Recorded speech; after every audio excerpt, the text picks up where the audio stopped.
Hi everyone, my name is Conor Heffernan, and it's a great honor to say thank you so much for the publishing prize from Common Ground for my book, which is there, The History of Physical Culture. Now, I'm incredibly surprised and also honored to have won this award. And what I'm going to do over the next 15, 20 minutes is hopefully convince you all why this book was worthy of a victory. So to begin, I'll start just by thanking your Krieger and Lindsay Parks Piper, the editors of this Sport and Society teaching pocketbook series, for having the faith in this project and approaching me about it. And I am very grateful to Jorg and Lindsay for their support and kind words. I'd also like to thank Professor Jan Todd, who acted as the reviewer of the book and gave me some really good and critical insights into how to improve the book. And for anyone who's unfamiliar, the Sport and Society Teaching Pocketbook series is a wonderful initiative to try and create sort of introductory handbooks for undergraduate and graduate students into various disciplines. So April Henning has another wonderful book within the series, and there are a number of other books that will be coming out in the next 12 to 18 months, as far as I understand it. So the purpose of these sort of pocketbooks is to create a very short, simple and concise. My book runs to 115 pages, 116 pages, including references, a short and concise sort of overview of a topic. So I was tasked with giving an overview of physical culture, from dawn to modernity, for want of a better phrase. So the first thing that I will address is, what is physical culture? And this is a very simple question with a lot of different responses and a lot of different reactions. Physical culture is typically used to define a late 19th and early 20th century desire to improve the body through physical means. So what do I mean by that? I mean things like going to the gym, monitoring one's diet, engaging in some form of physical activity.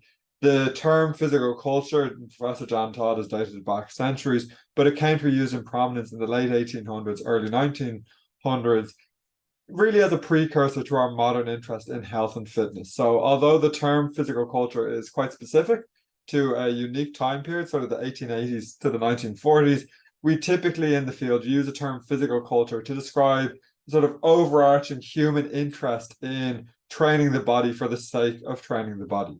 So one of the first things actually that my book does, I'm just going to keep holding this up because I'm still so excited. One of the first things that this book does is define what physical culture is, and importantly, for people in the field like myself, distinguish between sport and physical culture.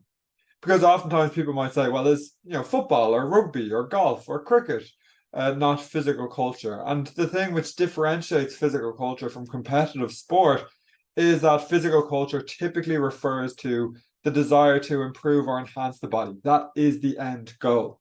So when we're playing rugby or cricket or swimming or golf or tennis or whatever our sport of choice might be, we may train the body, but oftentimes it's to become better at that sport.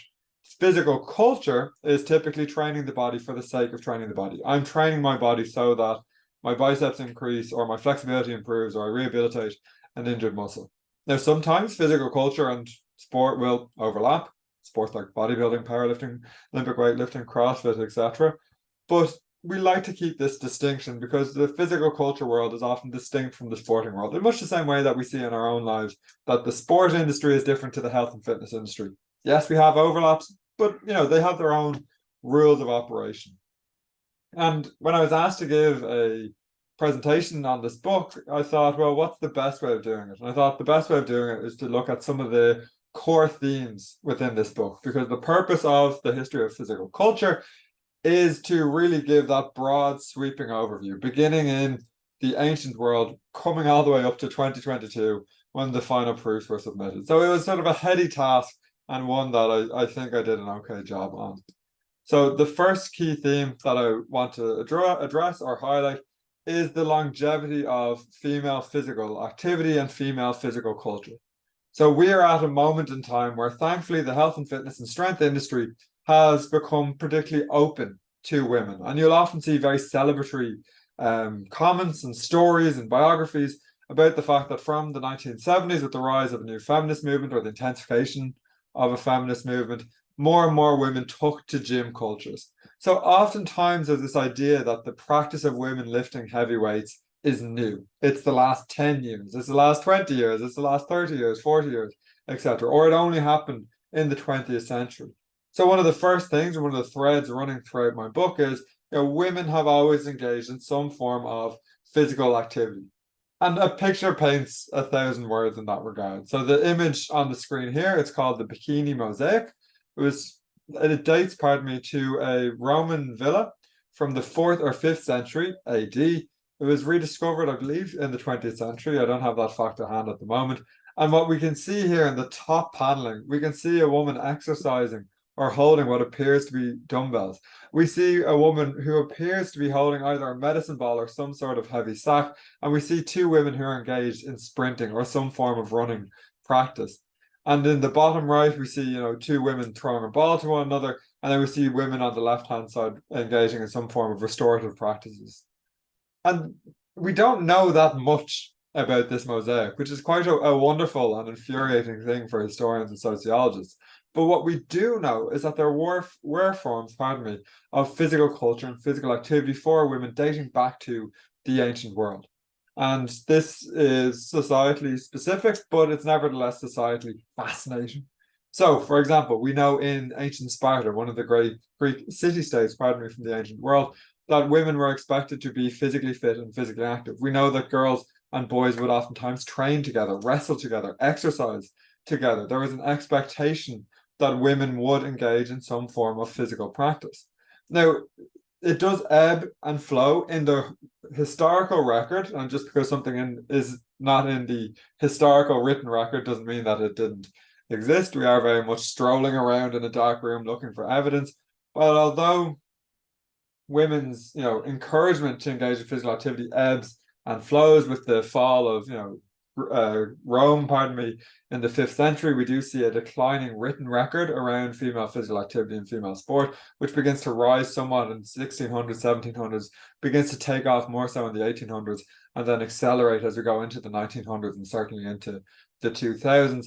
But it's nevertheless these breadcrumbs that teach us that, women have always engaged in physical activity. So that's just one of the first key breakout themes from this book. But the second key breakout theme is that the motivations for women and men to exercise have often been linked to very normative ideas about gender. So what do I mean by this? Women, and we can go back to the women of Sparta, we can look at, discourses for women in the 1800s and in the 1900s, were oftentimes encouraged to engage in physical activity to become better mothers, as in, if you're physically fit and active, you will birth stronger children, to enhance their femininity, to improve their beauty, etc. For men, it was oftentimes linked to warfare.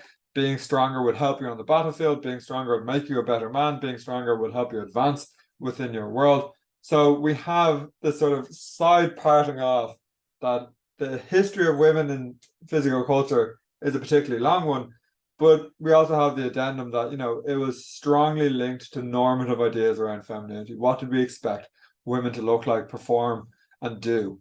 Now, we do have people who've challenged these norms quite forcefully at times, but there is that overriding gender normativity around female physical culture in so many ways. Now, the next thing, which actually stems from the long history of female physical culture, is the ingenuity and the cycle of renewal within physical culture. So on the slides here, you'll see 3 images of men with clubs. So on the left-hand side, we see traditional Indian clubs or gadas or joris, depending on what they would have been called in the region that we now know as India. This photograph, the origins, I'm not particularly sure when it was taken. In the top right, we see smaller clubs wielded by a man in the 19th century. And in the bottom right, we see small clubs again wielded by a man in the 2010s. So what is going on in this image? What I'm showing you here are 3 separate photos of Indian clubs or club swinging. Indian clubs as a practice dates back to ancient India. There is comments on Indian clubs in the Bhagavad Gita, and there's comments on Indian clubs in old Hindu and Muslim texts that emanate from India and Pakistan. Indian clubs, as sociologist and anthropologist, Joseph Alter has shown, are a deeply rooted and specific practice to the region of India and Pakistan. We have a comparable practice in Iran, but this is a very specific Indian-Pakistan practice. Now, this practice, which dates back hundreds and hundreds and hundreds of years, was brought to England in the 1800s, specifically in the 1820s. And this is a fascinating example of how physical exercise practices were renewed across time. You see, thanks to British imperialism, many British soldiers and physicians who went to the landmass we now call India became exposed to traditional Indian club swinging practices.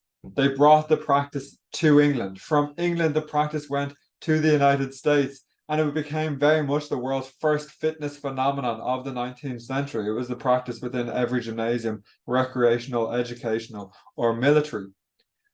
It dies away. It falls in popularity in the beginning of the 1900s, and it's renewed in the 2000s when functional fitness begins to become in vogue among subsects of the fitness community.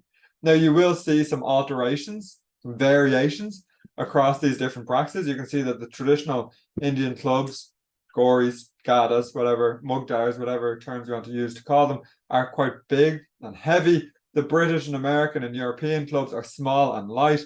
This again shows this renewal, this variation, and one could argue the condensation, that sometimes the evaporation of old ideas and the creation of new ones that occurs in the fitness practice industry, rather. And this is this idea of there's nothing new under the sun within the fitness industry, and this is not a glib or nihilistic comment, but rather a sense that human movement patterns have always sort of followed the same directions. And the thing for me that's interesting about Indian clubs is we see cross-cultural exchanges going on between India, Pakistan, England, Europe, the United States, dying away, renewing once more. And although these relationships are often loaded with power dynamics, the appropriation of traditional Indian clubs into Great Britain, Europe, and the rest of the world speaks to the horrors of the British imperial project, we nevertheless see this globalization of fitness patterns. So if the first point that comes from the book is that gender was always rooted within the fitness industry or within physical culture, the second is that this has always been a global phenomenon. Now, the next key point from the book is the idea of body desirability. So what we have here are three emblems of perfect masculinity within sort of fitness and bodybuilding standards. So the man on the left, Eugen Sandow, from 1900, he was very much the world's first major fitness star. Born in Prussia in 1868, Sandow moved to England in the late 1880s and from England became a global star. By 1905, Sandow had toured England, well, the entirety of Britain rather, Ireland, the United States, South Africa, New Zealand, Australia, India, and other parts of the world. His magazines of physical culture were read even further than that. Sandow appeared in the first video of Thomas Edison, and in 1911 he was appointed physical culture instructor or scientific professor of physical culture to the British monarch. He was seen as the emblem of perfect masculinity. The National Museum in London even did a marble bust of his body to keep for posterity as an example of perfect masculinity. We fast forward 70 years and we have Arnold Schwarzenegger by that point on his way to becoming a 7-time Mr. Olympia bodybuilding champion. Arnold, in his own way, is Sandow-like. He helps to reignite a public interest in bodybuilding following the release of Pumping Iron, first as a book and then as a documentary, which pushes thousands and thousands of men and women into gymnasiums. Fast forward again, and we get to Jay Cutler, a multiple-time Mr. Olympia champion in bodybuilding. And by this point, we can see how body norms and extremes for men have changed. Sandow in 1900 is seen as the epitome of muscularity for men. Arnold in the 1970s is the epitome for muscularity for men. Jay Cutler in 2010 is the epitome of muscularity for men. This is the limit of the human body. And this is a more extreme way of saying that the idea of the perfect body has shifted across time for men and for women. And we've had chemical revolutions within that, the introduction of anabolic steroids in the late 1950s and the implications that's had for sport and for physical culture. But this idea of our body norms, our ideas of the perfect, the epitome of human health changing across time. Now, the next and I suppose most salient point about this is that when we talk about perfect human bodies, and certainly this is the case with Sandow in 1900, we've oftentimes talked about white bodies.